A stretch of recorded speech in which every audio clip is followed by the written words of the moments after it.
Sir जैसे कि आप बता रहे रिश्तेदार हो गए या फिर लोग हो गए, इनको इग्नोर करो, राइट। बट अगर बात हो जीवन साथी की, आप उनके लिए मतलब सब कुछ कर रहे हैं, सब कुछ मतलब कि जैसे कि घर संभालना हो, बच्चे संभालना हो, साथ में उनका फाइनेंशियली भी उनको हेल्प करना हो, बट हम उनसे सिर्फ एक ही चीज़ चाह रहे हैं कि अगर वो हमें थोड़ा सा समय दें, पूछे कि आप कैसे हैं, क्या है, बट वो चीज़ होता नहीं है। तो उसको कैसे रियलाइज़ कराएं या फिर उस इंसान को हम अपना फीलिंग कैसे बताएं? किसी भी इंसान को आप रियलाइज करवाना चाहते हैं तो यही है रियलाइज नहीं करवाने का तरीका।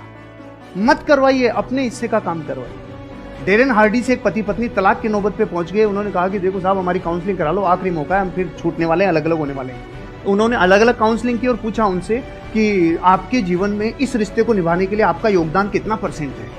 तो पति ने कहा हाँ 50 मेरा है, 50 इसका है। पत्नी ने बोला 50 मेरा, 50 इसका है। उसने कहा बस यही रोग है तुम्हारा कि तुमने 50-50% रिश्ते को बांट रखा है। जिस दिन आप ये कहोगे नहीं, इस रिश्ते को निभाने की जिम्मेदारी मेरी 100% है, उस दिन से आप जीवन में, क्योंकि आप अपने हिस्से का काम करो, उसका नहीं।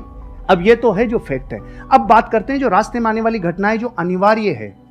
आप और हम जब ये यात्रा करते हैं ना, पति पत्नी वाली यात्रा, आपके साथी वाली यात्रा, तो जीवन बदलता ही बदलता है। चंद्रमुखी काल आएगा ही आएगा, सूरजमुखी काल आएगा ही आएगा, और एक टाइम पे ज्वालामुखी युग आएगा ही आएगा। ये रिश्ते में उफान आता ही आता है।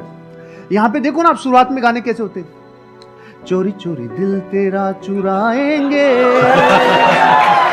अपना तुझे हम बनाएंगे। सुशीला बैठी है ना इधर, इसलिए मैं ये गाता था, इसलिए बताया मैं। अच्छा, आपकी वाइफ भी आई हुई है? सुशीला आई है ना। अरे बिग राउंड ऑफ अप्लॉज। हाँ, नमस्कार जी, नमस्कार। एक बार ये कंप्लीट कर लें, उसके बाद आपसे कुछ बात करूँ। हाँ, फिर गाने थोड़े दिनों के बाद थोड़ा बदल जाते हैं। जिंदगी में कोई कभी आए ना रहा। बदलते हैं कि नहीं बदलते? बदलाव को स्वीकार करना चाहिए, परिस्थितियों को अपना काम करने देना चाहिए। लेकिन आप जब पूरी ताकत इस पे लगाते हो ना कि सामने वाले को रियलाइज हो, नहीं होगा, फिर हमने उल्टी तरफ रास्ता, उल्टी तरफ अपनी ताकत लगा दी।